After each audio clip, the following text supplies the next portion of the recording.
Ces images sont les restes de l'église Saint-Philippe d'Arvida. Dans l'histoire du Québec, le cas de l'église Saint-Philippe est unique. De 1953 à 2017, les paroissiens ont lutté pour la sauvegarde de leur église. Mais à 2 reprises, ils verront la démolition de leur temple.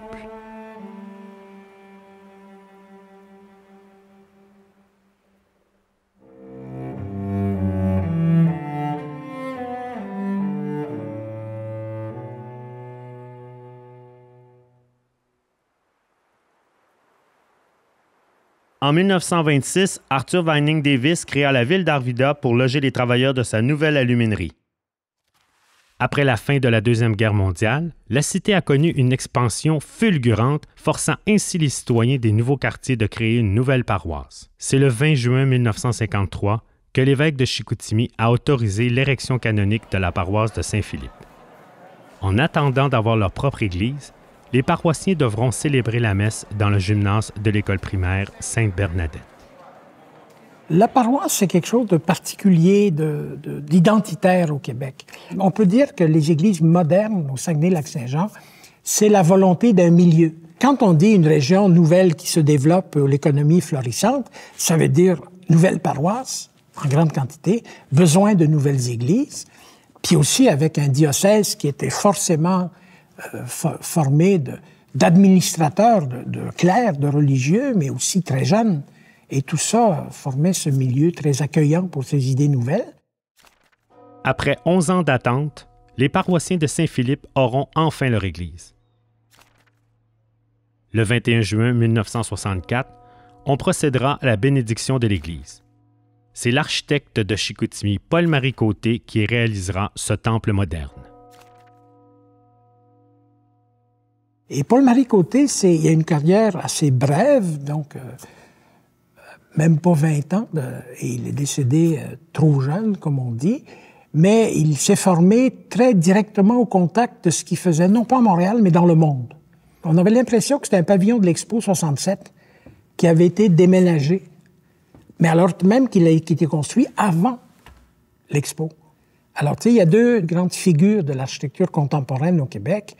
L'Expo 67, qui a été une découverte pour tout le monde, mais il y avait le Saguenay-Lac-Saint-Jean en même temps et même un peu avant.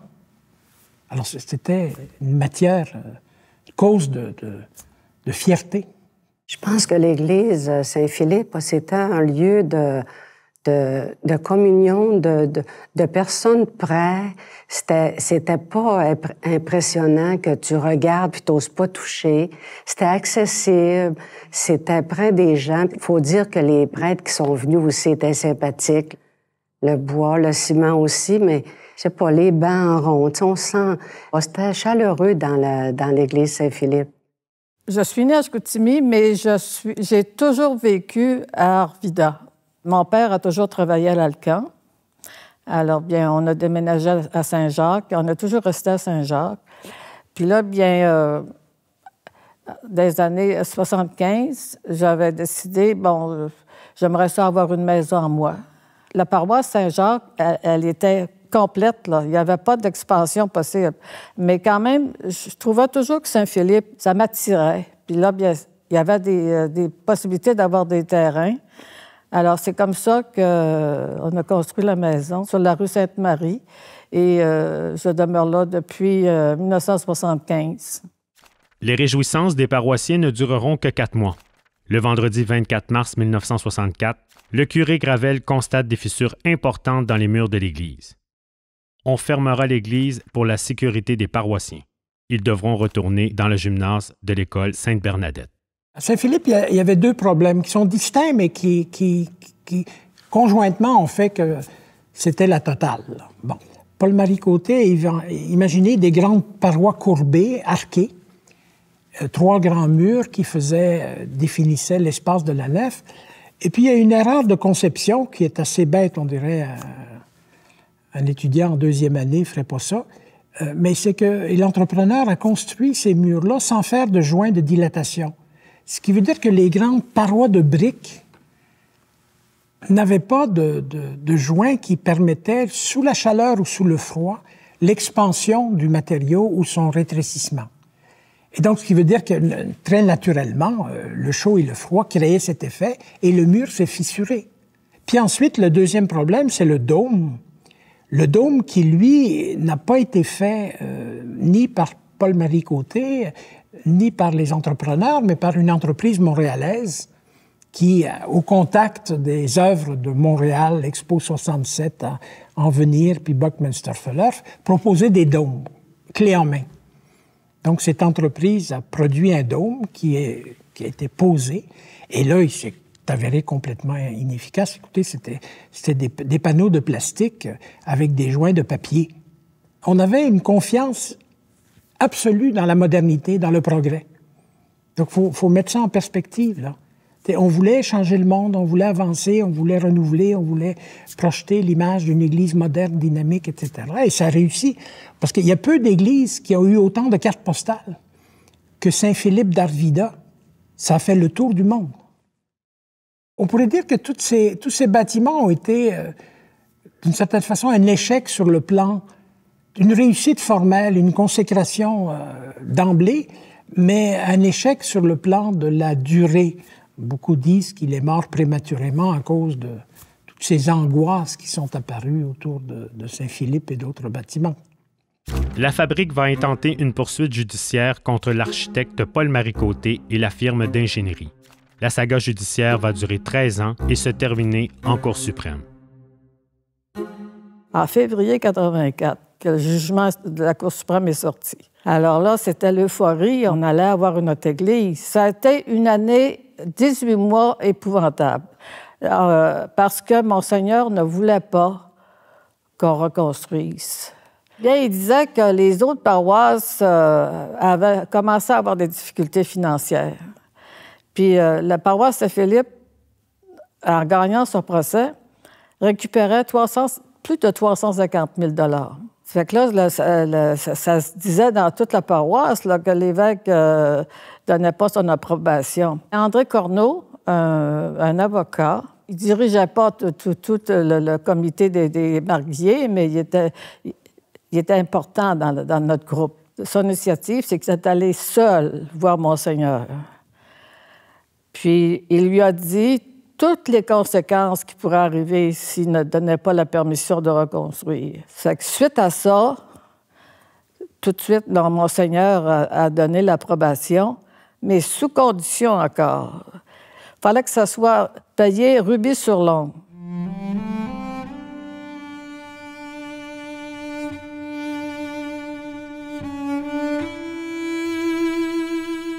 On était tellement contents là, d'être tout en temps et d'avoir notre église comme elle était avant. On avait préparé une belle messe. L'évêque est venu la consacrer le 15 juin. C'était Monseigneur Couture encore. Dans son homélie, il a dit une chose dont je me souviendrai tout le temps, c'est la détermination des paroissiens de Saint-Philippe à vouloir revoir leur église. Là, il nous regarde, là, l'assistance, et dit « Vous avez eu votre Église envers et contre tout et contre tous. » Puis j'ai l'impression qu'il s'incluait dans le « tous ». Alors, c'est un nouveau départ qui nous a plu à la communauté. Quand je suis arrivé en 89, je n'étais pas au courant de l'histoire de Saint-Philippe, qui avait réouvert l'Église quelque part en 86, donc quelques années avant que j'arrive. Mais évidemment, j'ai appris cette histoire-là avec le temps. J'ai commencé à faire des statistiques, OK, à ce moment-là, à partir de 2007, pour voir c'était quoi l'évolution dans le temps de nos finances au fil des années. Puis, évidemment, on voyait très, très bien que si on ne faisait rien au niveau de la bâtisse, on s'en allait dans le mur. Dès le début de l'année 2016, j'ai commencé à travailler avec l'équipe de fabrique à des scénarios de partage de la bâtisse, de conversion, tout type de scénario qui nous permettrait de préserver l'Église. Mais malgré le fait qu'elle avait été reconstruite en 84-85, elle n'était plus conforme au code du bâtiment actuel.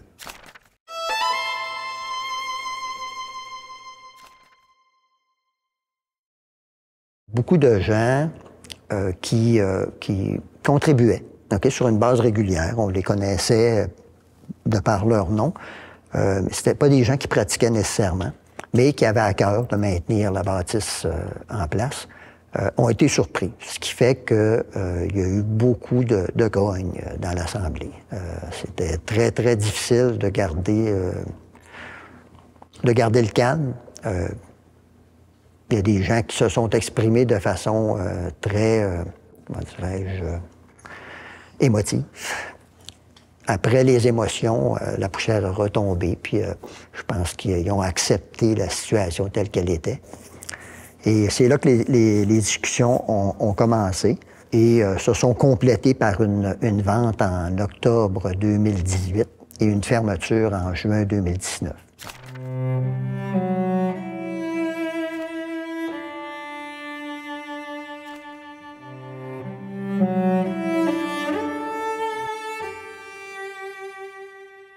L'église qui se vidait, hein? Ça, c'était quelque chose aussi, là, quand ils ont commencé à vendre les bancs et tout ce que les gens pouvaient être intéressés là, d'acheter. À mesure qu'on voyait, plus ça allait, plus l'église était vide, là, c'était vraiment... Triste. C'était triste. Ah oui, c'était triste de voir ça vide, là, puis que ça allait être démoli, là, ça a été... Ça disait qu'il n'y avait plus rien à faire. Hein? À l'église Saint-Philippe, le 4 juin 2019, en fin de journée.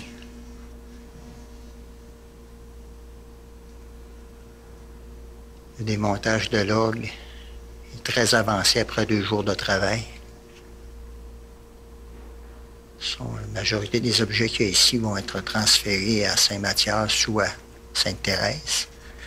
Et ici, on a des sculptures des Sœurs Ouellettes, incluant le chemin de croix qui est là avec les crucifix. Plusieurs bancs sont déjà sortis depuis hier. Tout ce qui était sur les murs est à peu près démonté. Et ce qui va nous rester en surplus va servir à la vente de portes ouvertes qu'on va avoir la semaine prochaine, les 12 et 13 juin.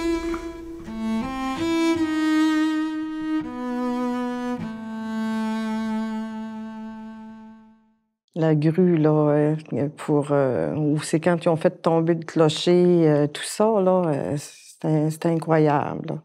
Ça faisait quelque chose. Oui, ah oui. Là, on était vraiment rendus là, à avoir juste quelque chose qui était démoli.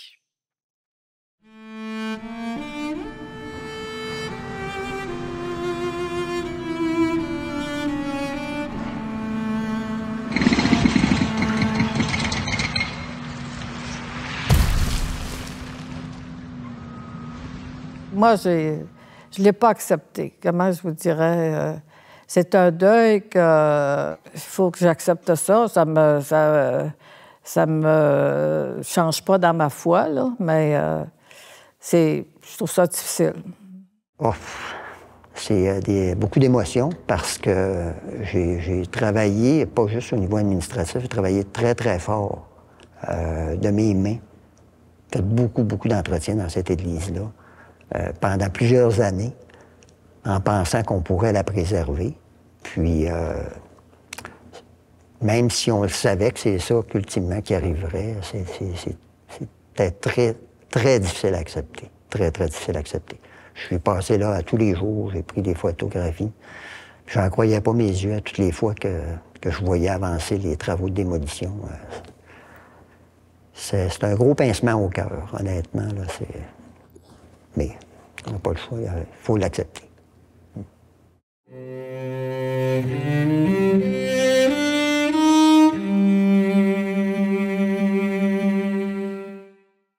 C'était quelque chose de gros. Même personnellement, en réalité, moi, j'ai fait plusieurs croquis pour en préserver une grande partie. C'est sûr que ça m'a fait de la peine un peu pour les gens, pour les résidents ici qui l'ont vu toute leur vie.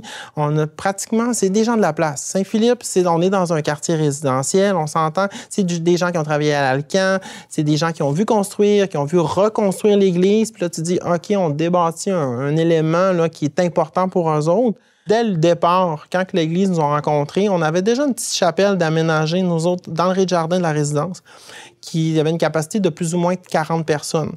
Puis, nous autres, ce qu'on s'est engagé, c'est de l'agrandir par l'intérieur, puis d'en aménager une pour 100 personnes. Elle était en fonction tout de suite, dès que l'église a été fermée, on a ouvert la chapelle pour les gens de la résidence, mais pour tous les paroissiens aussi. On a pris ça à cœur, là, comme si c'était dans notre maison ici, là. On a vraiment voulu continuer. Moi, ça a été plus une fois que ça a été décidé. Ça a été de décider qu'est-ce qu'on gardait, parce qu'il a fallu vider l'église, dans le fond, et tout ça, tout ce qui s'y rattachait. Et nous autres, on arrivait, puis on essayait d'apporter des choses qui avaient une valeur pour la communauté aussi. Hein. Le tabernacle qu'on avait, le Sacré-Cœur, la croix qui existait déjà et tout ça. Le Christ a dit « J'abandonnerai jamais mon Église ». Je ne sais pas ce qui va se produire parce que l'Église catholique, elle passe un mauvais quart d'heure, là. Qu'est-ce que l'avenir nous réserve? Ça me surprendrait que ça revienne comme avant. Bien, l'avenir est à l'intérieur d'Arvida maintenant. Okay? Moi, je pense que la communauté d'Arvida va continuer à exister. Mais il ne faut pas se cacher la tête dans le sable. La problématique qu'a vécue Arvida est similaire partout ailleurs. Et on travaille sur l'avenir de nos communautés. Bien, ça restera toujours ma paroisse, même si je suis impliquée depuis 2 ans là, à Saint-Honoré puis tout ça. Non, j'ai des beaux souvenirs, vraiment des beaux souvenirs ici. Mm.